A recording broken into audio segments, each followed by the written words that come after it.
오늘날 전 세계 전력 생산의 약 60%는 석탄과 석유, 천연가스 같은 화석 연료에 여전히 의존하고 있습니다. 이런 연료는 단 몇 시간 만에 유용한 전력을 만들어내지만 그 부산물은 수백 년 동안 대기 속에 머물며 지구의 온도를 서서히 하지만 확실하게 끌어올립니다.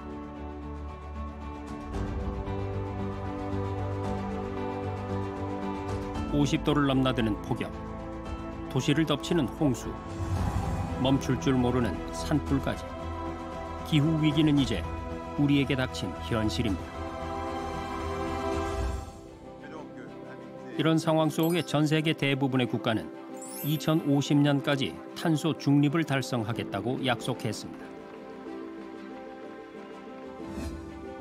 탄소 중립이란 숲을 더 조성하거나 친환경 기술을 활용해서 탄소를 흡수하거나 줄이는 겁니다. 다시 말해 우리가 배출하는 탄소의 양과 흡수되는 탄소의 양을 같게 만들어서 탄소의 순수 증가량을 0으로 만드는 것이죠. 탄소 중립으로 가야 된다라고 했을 때 기존의 화석 연료, 석유나 석탄, 천연가스는 사용 과정에서 온실가스가 나올 수밖에 없는 에너지원들이기 때문에 궁극적으로는 재생에너지로 가야 되는, 또 그 중에서도 태양광, 풍력에 우리나라뿐만이 아니라 전 세계적으로 주목을 하고 있습니다. 하지만 우리나라의 재생에너지 비중은 겨우 10.5%, OECD 국가 중 최하위에 머물고 있습니다. 사실 아시아가 재생에너지 이런 중심의 전환에 있어서 좀 느린 편이다. 그런데 한중일을 비교해 보면 중국은 30%를 넘어섰고요. 일본은 20%를 넘어섰는데 한국은 10%에서 허덕이고 있어서 아직 갈 길이 굉장히 멀다. 우리나라는 석유, 석탄, 천연가스 등 대부분의 에너지를 수입에 의존하고 있는데 그 수입 규모가 연간 150조 원에 달합니다. 기후위기 대응이라는 세계적 흐름에 따라 재생에너지 중심 사회로 조속히 전환해 가겠습니다. 에너지 수입 대체, R200 대비 등 기업 경쟁력 강화에 더해서 촘촘한 에너지 고속도로 건설로 전국 어디서나 누구나 재생에너지를 생산할 수 있게 해서 소멸 위기에 지방을 다시 살려갈 것입니다. 이재명 정부는 핵심 공약이었던 기후에너지부 신설을 본격적으로 추진하고 있습니다. 기후위기 대응과 에너지 정책을 하나로 통합해서 보다 체계적으로 관리하겠다는 겁니다. 기후에너지부의 출범이 대한민국 에너지 전환의 시작점이 될 수 있을지 주목되는 가운데 재생에너지 산업 현장부터 원전과의 조화로운 에너지 믹스 전략, 그리고 주민과 함께 만들어가는 성공 모델까지 새 정부 에너지 대전환의 청사진을 이슈본이 들여다봅니다.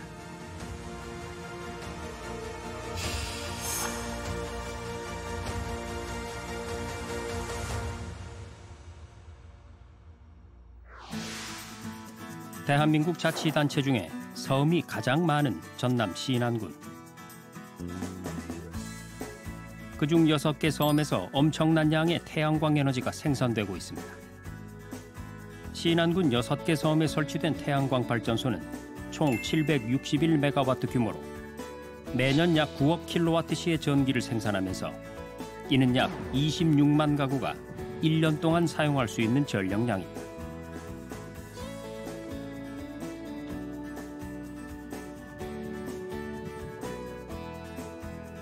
석탄 발전소에서 이만큼의 전력량을 생산하려면 연간 약 81만 톤의 이산화탄소가 발생하고 이를 상쇄하려면 1억 그루 이상의 나무를 심어야 합니다.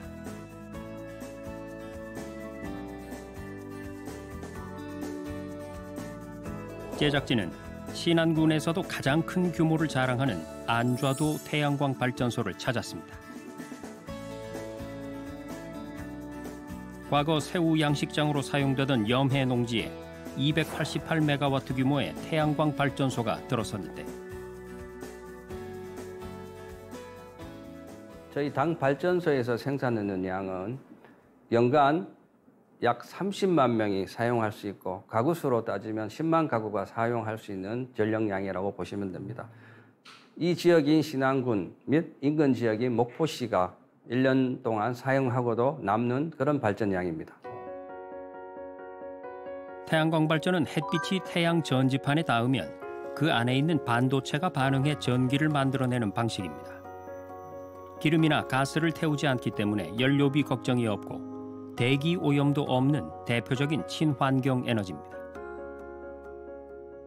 지금 여기 보니까 엄청 심플해요.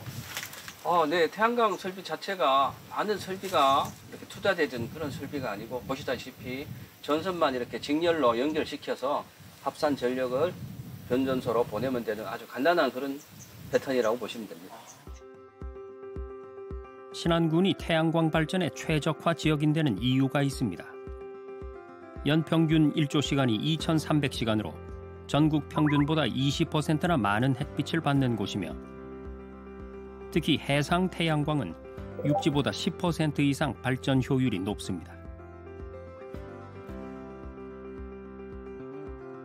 하지만 신안군이 주목받는 진짜 이유는 따로 있습니다. 기존 재생에너지 사업이 대기업 중심의 외부 자본 유치 사업이었다면 신안은 완전히 다른 길을 택한 건데요. 바로 주민 참여형 이익 공유 모델입니다. 우리가 햇빛 연금이라고 그러죠. 다들 햇빛 연금이라고 하고 이제 배당금 자기 그래요. 막 그 월급 나오댈게요. 언제 나오냐고. 가까운 데는 3배, 4배 받는 데도 있어요. 진짜 1년에 1,000만 원 넘습니다.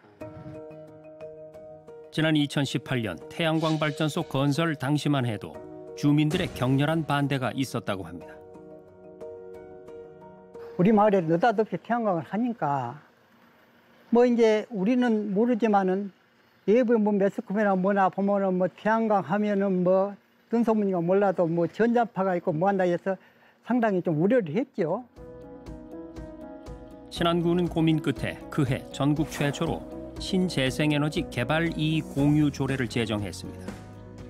태양광 개발의 이익을 사업자가 모두 갖는 게 아니라 주민과 나누겠다는 혁신적인 발상이었습니다. 네, 햇빛연금은 2018년 10월 신안군이 조례를 제정하여 시작된 제도로서 주민 참여형 이익 공유제를 시행하고 있습니다. 주민이 협동조합 형태로 참여하는 경우 주민 동의서 없이 인허가 절차가 간소화되며 참여 REC 가중치 0.2는 전액 주민조합에 배분됩니다. 그리고 단기 순이익의 5.2%도 주민에게 하는데요. 실질적인 연금 혜택으로 작용하고 있습니다. 지금 2021년에 시작해서 이제 올해부터는 한 120억씩 돼요, 연간. 내년에 또 이제 비금하면 또 140억. 그래서 계속 지속적으로 늘어요, 매년. 가구당도 사국도 같은 데는 1인당 61만 원 받은 데가 있어요. 9명인가? 가구 한 세대가. 그래서 보면은 1,800만 원인가 그렇게 받는 데도 있어요. 그다음에 자라도 같은 데도 한 사람이 51만 원 정도 받은 데 있고, 그리고 안자도도 이제 최고가 34만 원 정도 이렇게 받는 것 같아요. 전체 인구의 한 45% 정도 받으니까요. 엄청나죠? 주민 참여형 이익 공유제가 시행되면서 태양광 발전소 건립을 반대했던 주민들도 이제는 재생에너지 사업에 적극적으로 찬성하고 있습니다. 네, 제가 이제 마을 이제 신부름부 이장을 하고 있는데요. 방송만 해버리면 제일 먼저 와서 기다리고 계셔. 그럼 언제 주는가? 날짜가 언제는가? 그렇게 이제 물어도 보시고요. 우리 마을도 노인정을 가면은 분위기가 달라져 버려요. 사실 시골 어르신들은 80 넘어고 70 넘어지면 어느 가서 예배에 가서 짜장면 한 그릇 못 먹습니다. 사실 못 먹어요. 근데 이날은 이번엔 내가 살 때니까 다음은 네가 살아갖고 이 돈을 가지고 짜장면도 불러다 먹고 통닭도 불러다 먹고 분위기가 달라져 버려요. 솔직히 노인들 분위기가. 그 결과 놀라운 변화가 시작됐습니다. 인구 감소로 고민하던 신안군에 인구가 다시 증가하기 시작했고 올해 들어서만도 단 4개월 만에 662명이 늘었습니다. 젊은 세대가 돌아오기 시작한 겁니다. 우리 마을에도 한 40호 살아요. 40호 살았네. 엊그저께 우리 이장한테 물어봤어요. 우리 마을에 지금 인구수가 대구에 있는 인구수가 몇 명이냐한테 78명이라고 해요. 늘었네요. 몇 명이야? 3분의 1은 늘었죠. 3분의 1이야. 그렇게 지금 나갔던 사람들 전부 다 요리 다 퇴거했어요. 다 쉬었지. 폐교 위기에 몰렸던 자라분교는 취학 가능 아동 15명이 늘어나면서 다시 살아났습니다. 에너지 사업이 지역을 살린 대표적인 성공 사례입니다. 1000명씩 매년 1000명씩 줄었죠. 그랬다가 이걸 시작을 하면서 이제 잠깐 뚝 떨어졌다가 다시 늘어난 거죠. 그래서 올해만 해도 700명 정도 늘었다고 제가 들었거든요.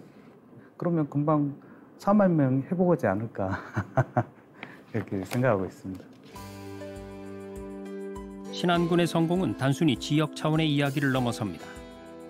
전 세계 기업들이 참여하고 있는 RE100 캠페인을 보면 재생에너지는 이제 국제적으로도 필수가 됐습니다. RE100은 2050년까지 사용 전력의 100%를 태양광, 풍력 같은 재생에너지로 충당하겠다는 약속입니다. 이 일개 영국의 시민단체가 RE100을 하겠다고 2014년도에 딱 주창하고 이거에 동의하는 기업들은 다 모여라. 시민단체가 강제할 수 있습니까? 규제할 수 있어요? 못하는 거예요. 그냥 얘기해 봤는데 전 세계의 가장 강력한 힘을 가진 기업들이 서로 손을 드는 거예요. 하겠다고. 구글, 애플. 이 2개 기업만 얘기하시면 아시겠죠. 다른 기업들 다 들어오는 겁니다. 그냥. 규제가 아니고 자발적으로 하겠다. 그럼 이런 기업들은 너무 지구를 사랑해서 정말 너무 기후변화 문제가 너무 죄송하고 미안하고 이런 거 아니겠죠. 왜 이렇게 하겠습니까? 투자자와 소비자들이 내 물건을 사주고 내 기업에 투자해줄 사람들이 기후변화 문제를 신경 안 쓰고 무시하고 석탄으로 만든 전기 쓰는 이런 회사에는 내가 투자도 안 하고 물건도 안 살 거야. 이것 때문에 하는 거예요. 이 약속은 이제 선택사항이 아닙니다. 애플, 구글 같은 글로벌 기업들은 협력업체에도 RE100 달성을 요구하고 있는데요. 재생에너지를 사용하지 않으면 거래에서 배제될 가능성이 높아진 겁니다. 그래서 삼성전자도 2022년 가을에 많이 불편해하고 힘들어하면서 RE100에 가입을 한 거예요. 2050년까지 달성하겠다. 매우 늦은 거죠. 매우. 평균이 여기에 가입한 기업의 평균이 2030년 달성입니다. 미국이나 다른 나라에 있는 공장에서는 RE100 했어요. 이미. 현대도 하고 삼성도 했습니다. 이미.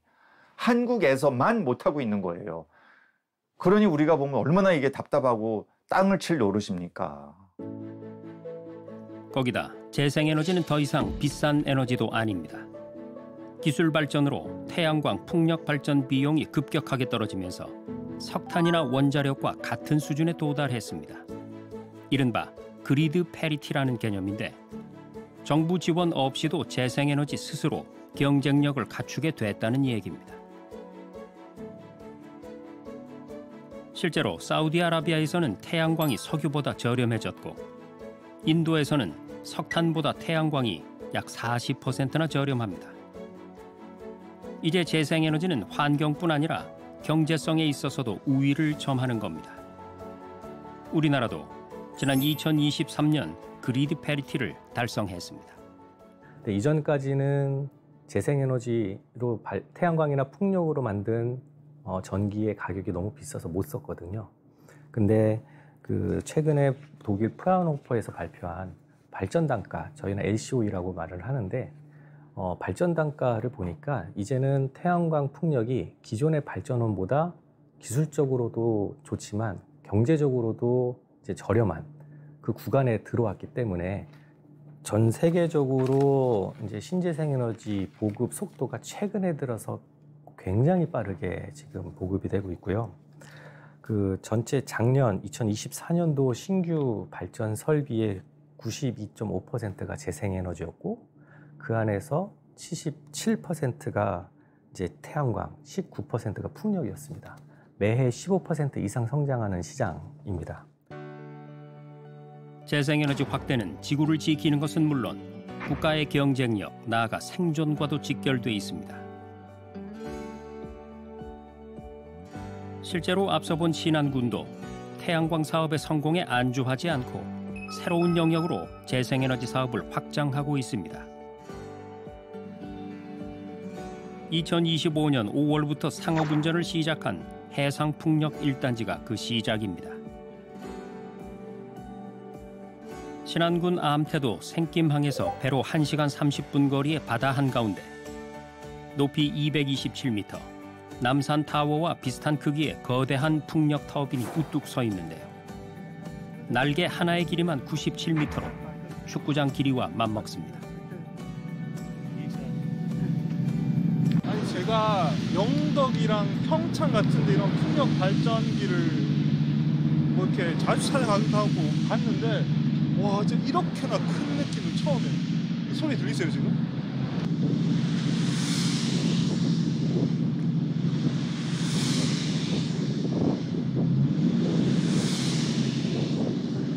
이 전체가 우리가 10기를 설치해서 96메가를 지금 맥시멈 발전했을 때 96메가 생산이 가능하고요. 보통 한 가정이 이제 3kW를 쓴다고 했을 때 뭐 3만 가구 정도 동시에 쓴다 맥시멈 나왔을 때 그 정도 보면 되겠네요. 이 단지는 우리나라에서 처음으로 실용화된 부유식 해상풍력이라는 점에서 주목받고 있는데요. 부유식은 바다 위에 구조물을 띄워 설치하기 때문에 해저 생태계나 어업 활동에 미치는 영향이 적고 소음 등으로 인한 민원과 주민 반발도 최소화할 수 있어 한층 친환경적인 접근 방식으로 평가받고 있습니다. 우리나라 해상풍력 발전 입지는 삼면이 바다로 둘러싸인 지형적 특성 덕분에 전반적으로 매우 유리한 조건을 갖추고 있다고 할 수 있겠습니다. 풍속이 안정적이고 또 수심이 얕은 지역도 많아 다양한 규모의 해상풍력 개발이 가능합니다. 그 중에서도 전남, 서남권은 풍량, 그러니까 풍황이 우수하고 수심도 적당해 기술적, 경제적 측면 모두 적합한 지역입니다.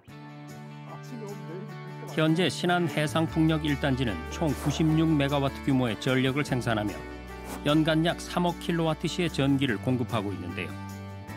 이걸 석탄 발전으로 대체할 경우 매년 27만 톤의 이산화탄소가 발생하지만 해상풍력 발전을 통해 이런 탄소 배출을 피할 수 있습니다.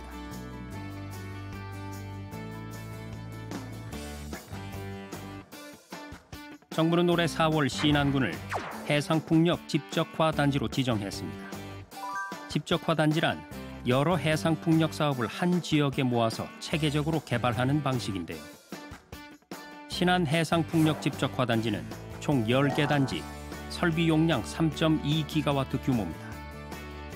이는 원자력 발전소 2기에서 3기에 해당하는 어마어마한 규모로 오는 2033년 완공이 목표입니다.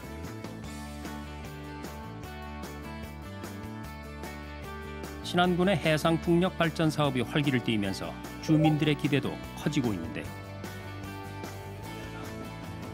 햇빛연금에 이어서 2026년부터는 바람연금이 지급될 예정이기 때문입니다. 해상풍력으로 벌어들인 수익을 주민들과 나누는 제도로 1인당 연간 최대 600만 원까지 지급될 걸로 예상됩니다. 어민들 피 없는 그 한강 같으면은 얼마인지 했더라도 자원이 신재생에너지가 많이 나올 수 있도록 해놓으면 나라의 보탬도 되고 좀 더 많이 개발해야지 이익금도 많이 나오지 몇만 원 나와갖고는 나오는 많아지만은 좀 액수가 더 많으면 아무래도 나이 드신 분들은 조금 힘든 사람들은 그것이 많이 보탬이 되겠지요. 주민들이 다 기대를 하고 있어요. 이제 얼마가 나올지 보통 한 40만에서 50만 원대 그 정도 예상하고 있으니까요. 이 양거 좀 많이 해가지고 더 많이 줬으면 좋겠어요. 10기를 세우나 100기를 세우나 그래서 똑같은 거니까. 또한 정부는 탄소 중립을 위한 주요한 기저전력원으로 원자력에 주목하고 있는데요. 석탄 발전은 석탄을 떼서 거기서 나오는 열을 가지고 물을 증기로 만들고 증기로 터빈을 돌려서 이제 전기를 생산하는 것이죠. 근데 원자력은 석탄 대신에 원자력을 이용해서 물을 데피는 것만 다릅니다. 나머지 부분은 똑같고요.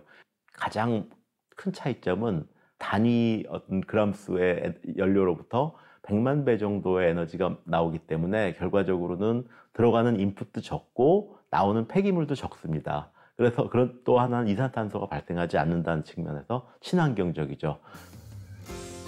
이에 정부는 재생에너지뿐 아니라 원자력 같은 다른 에너지를 복합적으로 사용하는 이른바 에너지 믹스 전략을 추진하고 있습니다.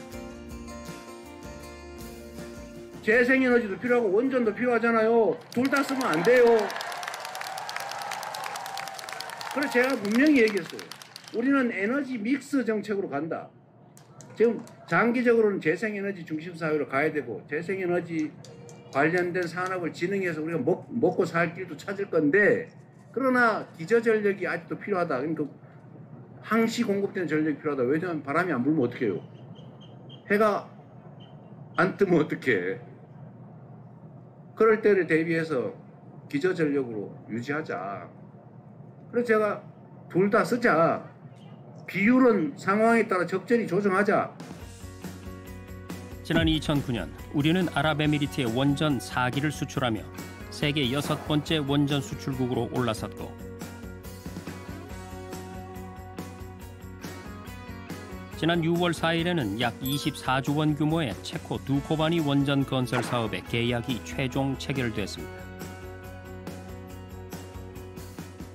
원자력 발전소를 건설하는 부분에서는 우리가 지금 1등이 아닌가 생각을 하고 있습니다. 특히 이제 러시아, 중국을 제외한 서방 진영에서는 우리 1등이 아닌가 싶은 생각을 하는데, 그 이유가 뭐냐 하면 기술력은 뭐 영국이나 미국이 우리보다 좋죠. 그런데 그 나라들은 최근에 발전소를 지어본 적이 별로 없습니다. 근데 반면에 우리나라는 지난 50년 동안 1, 2년을 제외하고는 계속 대한민국 어디선가 발전소를 졌거든요. 그러다 보니까 공급망도 살아있고 인력도 살아있는 거죠. 지금 현재로서는 원자력 발전소를 아주 가장 싸게 그리고 가장 빨리 그리고 잘 지어줄 수 있는 건 우리나라가 된 상황입니다. 지금 원자력이 어떻게 하다 보니까 그렇게 훌륭한 캐시카우가 되었다. 그렇다면 이거는 일단 키워야 되는 것이 국가의 방침이 되어야 되지 않느냐, 이런 생각이고요. 지난 6월 11일 이재명 대통령은 체코 총리와의 첫 공식 통화를 통해 두코바니 원전 계약을 높이 평가했습니다.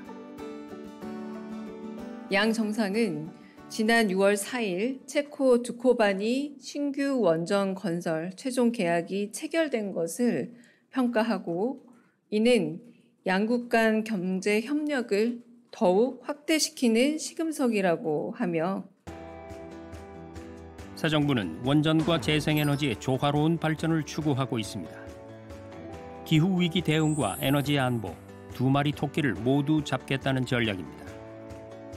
이를 통해 2030년까지 재생에너지 비중을 30%로 끌어올리고 2050년까지 탄소 중립을 실현하겠다는 것이 에너지 대전환의 핵심입니다.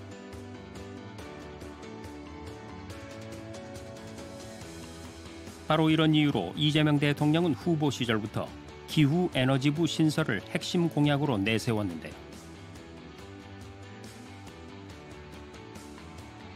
기후에너지부를 통해 기후위기 대응과 에너지 정책을 하나로 묶어 체계적인 정책을 추진한다는 계획입니다. 지난 7월 8일 정부는 기후에너지 전담반을 구성하며 국정과제 전반에서 기후위기 대응과 에너지 정책을 통합적으로 조율하겠다는 의지를 내보였습니다. 기후에너지 TF가 신설됩니다. 기후에너지 관련 국정과제는 경제 1분과 경제 2분과, 사회 2분과, 외교안보 분과 등 거의 모든 분과가 참여해서 논의가 될 겁니다. 기후에너지 TF를 신설해서 분과 간 조율을 통해 국정과제에 대한 실천과제와 이행계획을 조속히 마련할 것입니다.